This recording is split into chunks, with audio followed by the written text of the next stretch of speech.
ஆணவம் கண்மம் மாயை என்னும் மும்மலத்தால் கட்டுண்டு பிறவி பெருங்கடலில் தத்தளிக்கும் நம்மை போன்றவர்களின் அறியாமையை நீக்கி உண்மை ஞானத்தை உணர்த்தத்தான் இறைவன் அருளாளர்களை பூமிக்கு அனுப்பியிருக்கார்.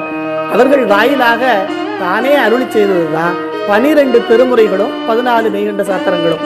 அதே போல மெய்கண்ட சாத்திரங்களின் நுண்பொருளை விளக்கத்தான் திருவாவடுதுறை ஆதீனத்து குருமகா சன்னிதானங்களின் வாயிலாக 14 பண்டார சாத்திரங்களையும் நமக்கு அருளி செய்திருக்கிறார்.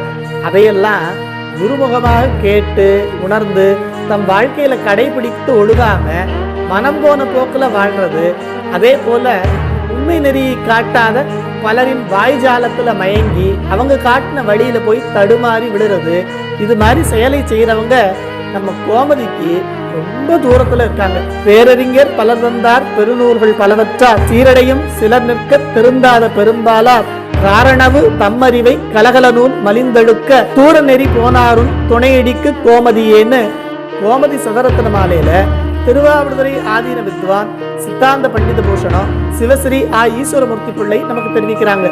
பல பிறவிகளில் செய்த புண்ணியத்தின் பயனாகவும் கோமதியின் அருளால தான் நாமெல்லாம் சைவ நெறிக்கே வந்திருக்கோம்.